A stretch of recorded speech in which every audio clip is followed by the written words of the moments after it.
What's going on, everybody? It's your boy C-Zar, and we are talking about a few different Grayscale trusts, more than a few, two fews of them, 6 of them. We're going to talk about BCHG and LTCN for Corsa del Toro, ZCSH and HZEN for Levi, McCarty, Filecoin and G-Sol for Tigger.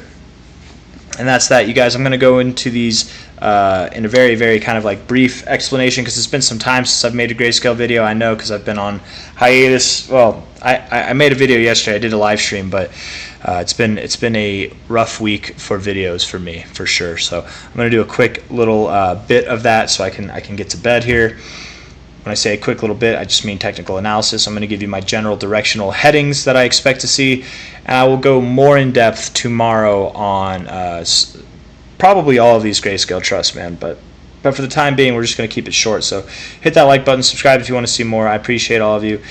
It's looking like that prediction for BCHG to move up in a short amount of time is not coming to fruition, you know. And I know that there's some of you out there who are my friends, who maybe I don't know even, you know, but there are some of you out there that think that my videos influence the direction of these stocks. Well, my last video, my most recent talk about this, I was very bullish. I know I said like $31 to $36, $38. I said that that's where we were going in a very short amount of time, and look at this. We dropped 8% today. We dropped even a little bit yesterday too.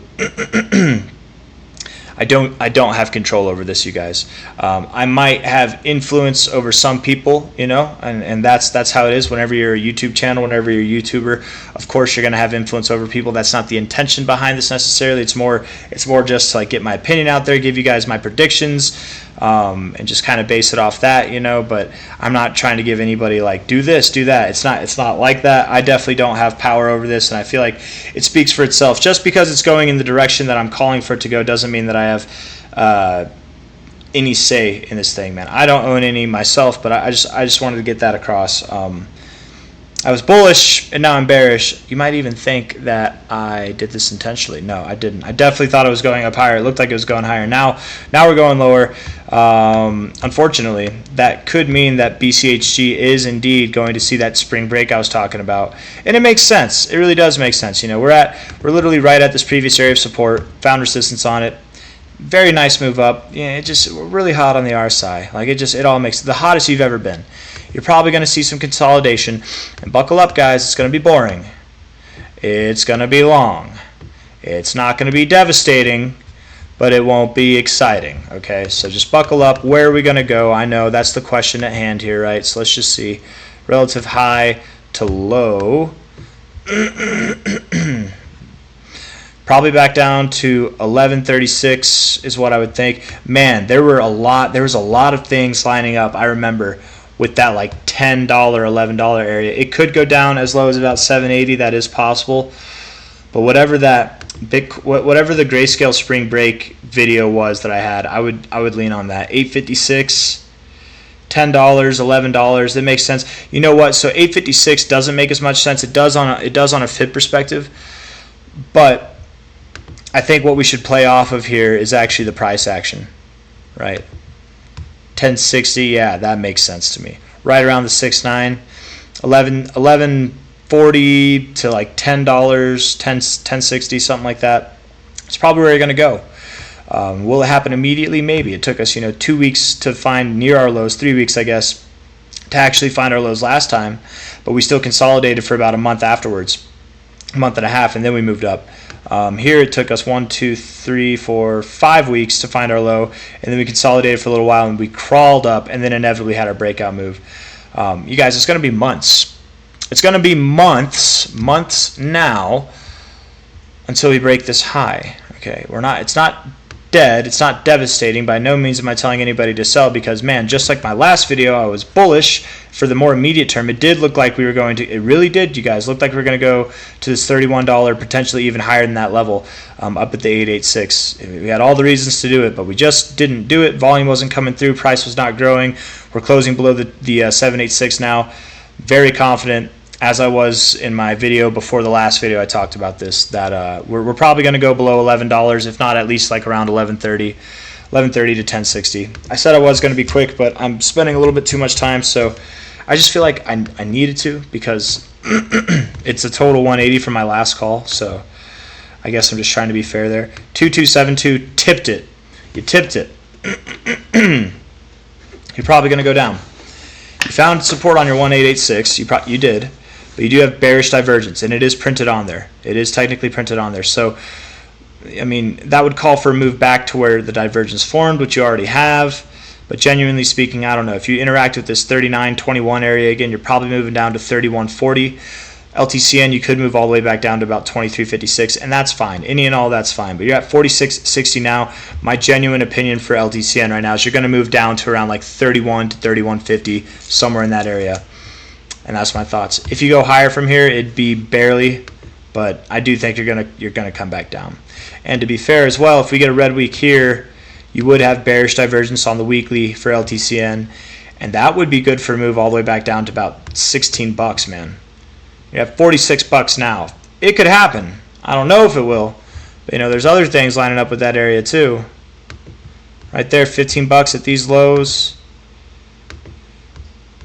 22 bucks at this high around this low here. I mean, you could go lower than just 31.40, or yeah, 31.40, but let's see how you interact with that level. I do think that's your next kind of target zone, so let's see how you interact with that area.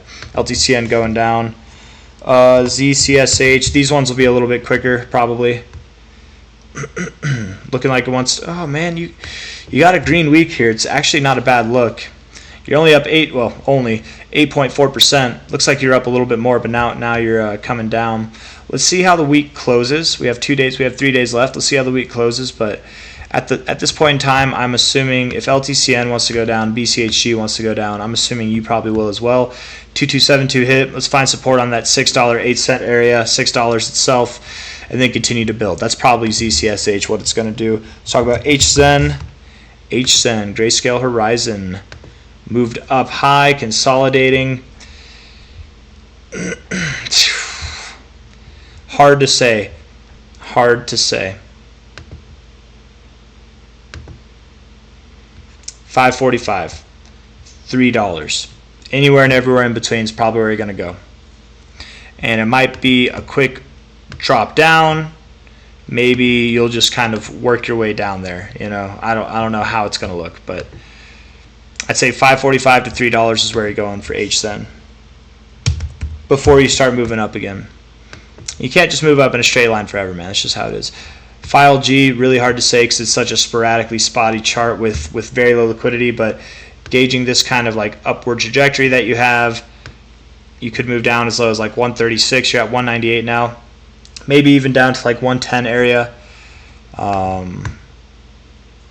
High to low here, your 1618's at 172.75, but I think you go lower than that. So let's find support at that $107 area around your 1414. That makes sense to me. That's File G. But this chart doesn't really make sense to me. So who cares if it makes sense to me? It could find support right in the middle here. Like who really cares? But 107 to 172, it's a big range. That's where I think it's going. Lower nonetheless for File G. I'm leaning toward that 107 area if I had to be honest, but I can be wrong. I could definitely be wrong. G-Sol. Consolidating, probably one of the better looking charts because it won't go lower than its relative lows, but man, its relative low is it's like a 50% drop. It's more than a 50% drop, so that's not saying much. Absolutely, we could see prices below $300 again for File G. Sol G, G-Sol. Absolutely, we could. You know, you got this positive V bottom kind of reaction here with no follow through, and you're just moving sideways. You're probably going to dip back down. I would bet you go below this low here, which is at 290. So I would bet you do. Maybe you don't. Maybe you hold a higher low, but nonetheless, probably near that enough. I would say around 320 to probably. I would think below 290. But if you don't go below this line, you'll probably hold 320 to 300. But if you do go below that low, I would think you move down to 260, 240, maybe even all the way, actually, probably all the way down to like 197. Genuinely, yeah. 197 might be where you go, if not 220. But let's look at that 290 area first. Let's see how you do. 290 to 320. Let's see how you do. If you break 290, you likely are going, again, 260, 240, possibly and probably even down to like 220 to 190, somewhere in there. And that's it, guys. That's all I got. So if you like the video, hit that like button. A little bit of a longer intro and then a bit of a quick kind of move through with the rest of them. But take care. I'll see you on the next one. Have a great day. Bye-bye.